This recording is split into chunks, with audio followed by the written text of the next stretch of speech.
morning and welcome to another episode of Iconic Freedom, the Formula. We are setting a standard for accountability and responsibility, the ownership of your choices and the ownership of the outcomes from those choices and everything that follows. Let each care for self and all will be cared for. What is the formula? Glad you asked once again. So if you go to my website or any of the links where you might be listening to this from, you will see there's a periodic chart that shows elements of what I call the formula. Choice, responsibility, and accountability. When these things are in harmony, life is amazing. And when they are not, life is not so amazing. So that's what this is all about. So today I want to dive into something that might be a little controversial, but I'm okay with that. So specifically, it's about religion and self-righteousness. And I guess, what's probably predicated this conversation is having watched the funeral over the weekend that was here in Arizona. And, I gotta say, that after all the over-the-top religion at State Farm Stadium, I couldn't help but notice how many people kind of jumped the shark with their need for self-righteousness and witnessing. And what struck me wasn't really faith, but it was more like frenzy. And it got me thinking, when someone asks if you're religious, should it matter? I watched a lot of people, and I get it. I mean, listen, it's their funeral as you wish. But one of the things that I thought was kind of interesting was that there really is, I get that they want to have their own call to arms of sorts, but there's also kind of an alienating of a pluralism that lives in our society. The idea, and I've heard people say this before, that, without God or religion or whatever, how do you have any morals? Well, first of all, morals, that's just subjective. So it's really a fiction. It's not really, it's not anything real, because people will change and do whatever they need to do in the face of any particular circumstance. So that's why I always say, if you're being responsible and accountable and you're doing no harm to yourself or others, what else do you need, right? But that's okay. I mean, I get it. Everybody finds their integrity, their character from whatever path they wish.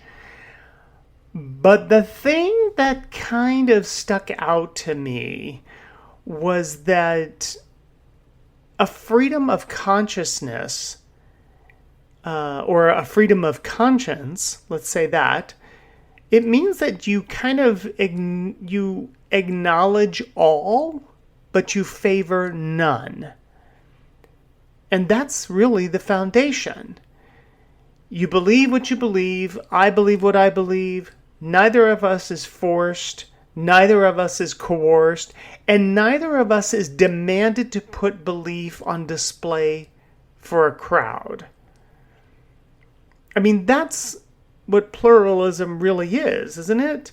The room for difference and diverse without needing uniformity. Belief as a personal conviction, but not as a public theater. I actually thought of this today too, is I do find it interesting that, there's a lot of people that they say, well, we don't need to know what goes on in the bedroom.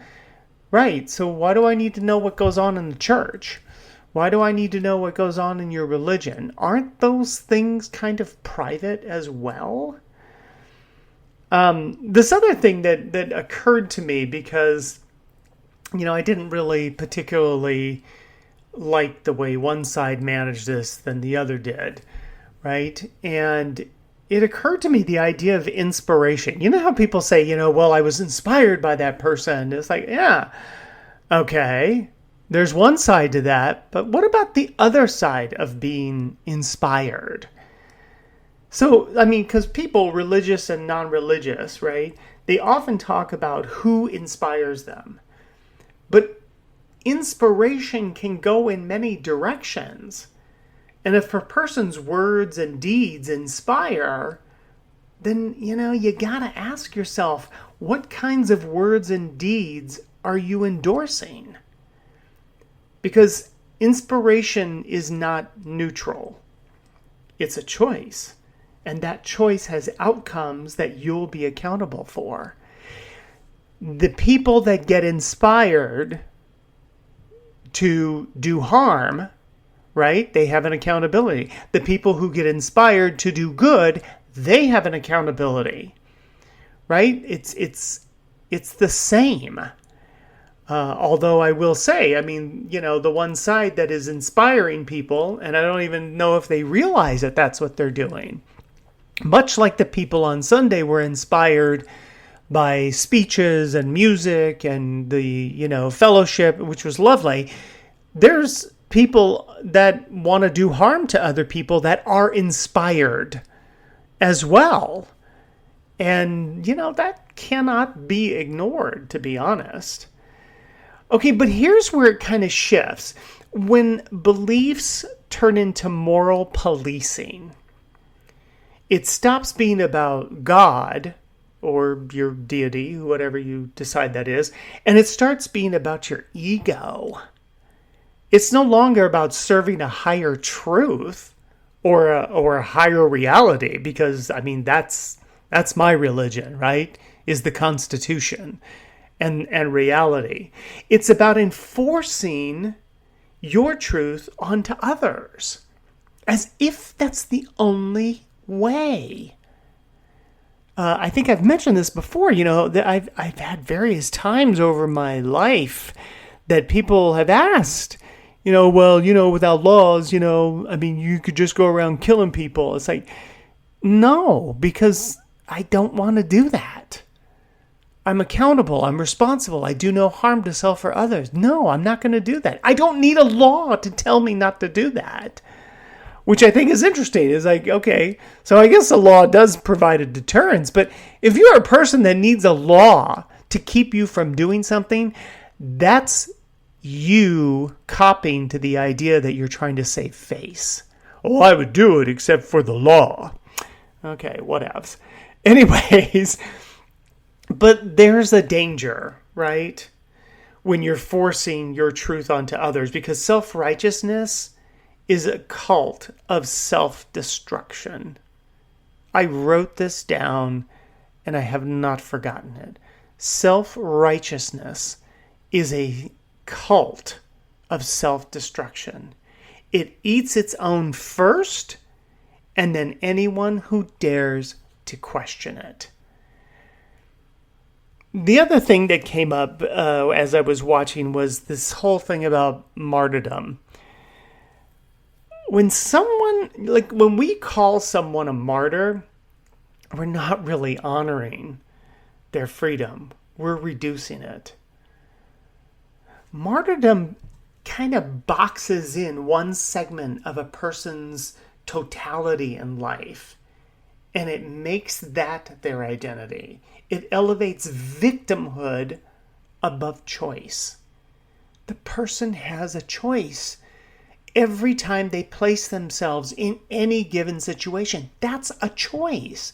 Listen, it's not absolving the other people from their behavior and choices. It's just saying, look, own your choice. Own where you've placed yourself in life so that you don't look at yourself as being a victim. But see, this is kind of interesting because the Constitution, which I happen to love, doesn't acknowledge people as martyrs. It acknowledges people as free.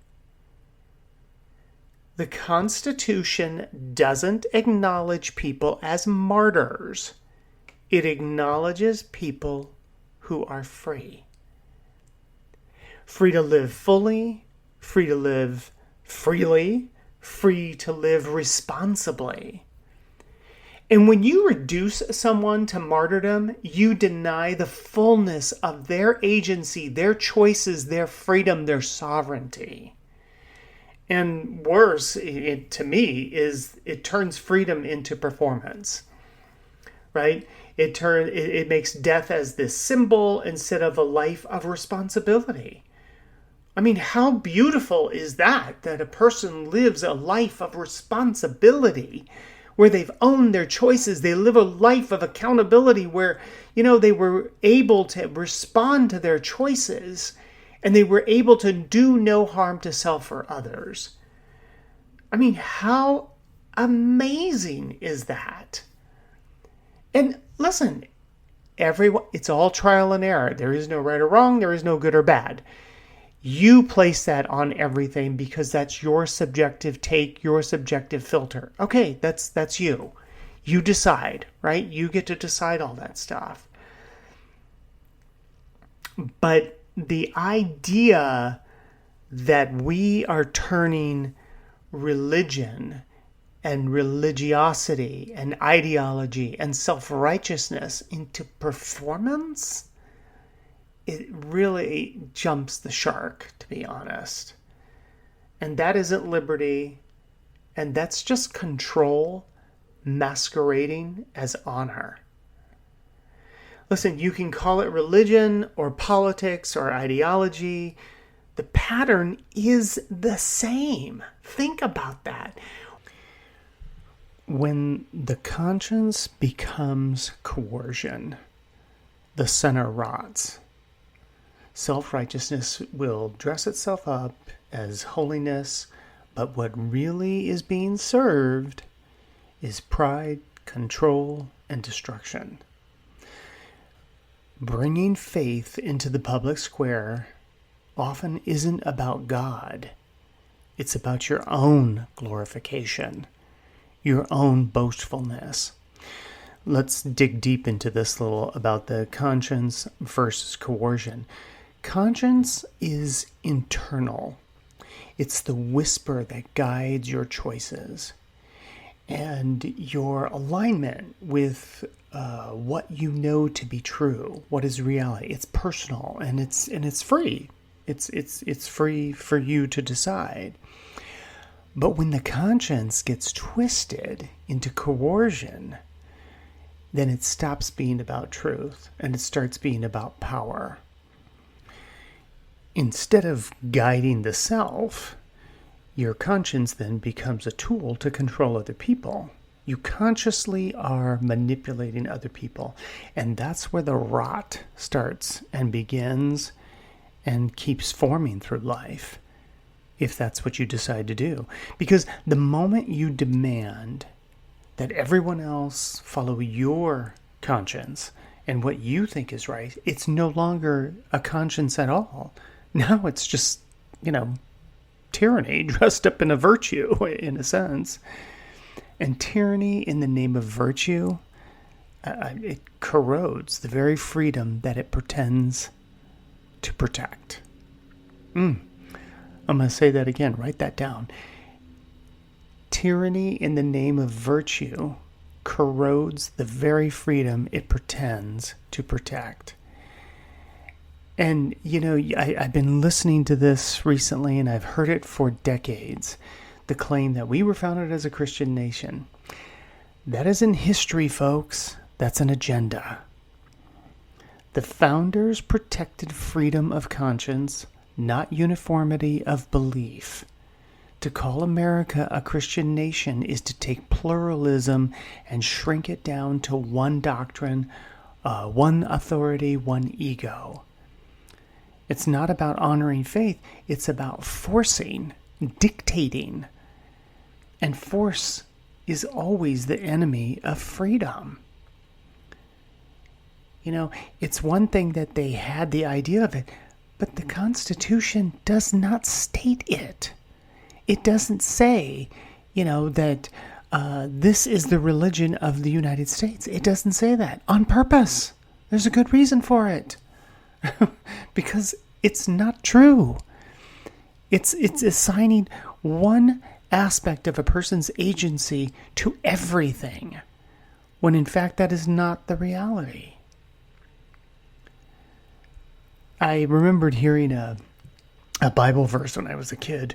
I had to look it up. It was Matthew 6, 5-6. When you pray, do not be like the hypocrites, for they love to pray standing in the synagogues and on the street corners to be seen by others. And I think that's a very interesting stance, that even Scripture warns against turning prayer into performance. Listen, the alternative isn't complicated. Freedom of conscience, freedom of choice, responsibility of choice obligates accountability of outcomes, and that's where integrity and character lives. The only reason a person is going to be sitting there touting, oh, we were founded as a Christian nation, because they want to take ownership in order to enslave people. That's what they're trying to do. They can dress it up, they can put makeup all over it, make it look all pretty, but they are deeply into the ownership in order to enslave. Listen, convert or attempt to convert someone from one religion or a belief or an opinion to another, is that not a trespass? When you're proselytizing as though your way is the only way? I'm going to tell you that if people don't get sober and reevaluate this path, they literally will dismantle and destroy everything that Charlie Kirk did. Because that is not what this is about. That is not what this is about. It's about the Constitution, and he spoke very highly and a lot about the Constitution. While religion, like all other aspects of him, his gender, his sexuality, all of it is aspects of him, it is not the totality of him. And if you're assigning that to him and to others like him, then you are committing a trespass against your fellow Americans, against, your fellow humans in general. And I caution on that in a big way, because it's dangerous. And it can lead us towards a path that we don't want to go on. Because if you say that America is a Christian nation now, what happens when somebody is not Christian and they take over? Then what? Then where will you turn? Acknowledge all and favor none. That's the way to do it. Okay, so hit that like button if you would. Share it with your family and friends. You never know how it might support them in their endeavor. Hey, listen, all the fun links are below, and if you're inclined, feel free to subscribe on Buzzsprout. Of course, I'm on X, Truth Social, TikTok, Facebook, and Instagram. And until next time, stay sharp, stay free. And as always, reminder, let each care for self, and all will be cared for. Make it a great week.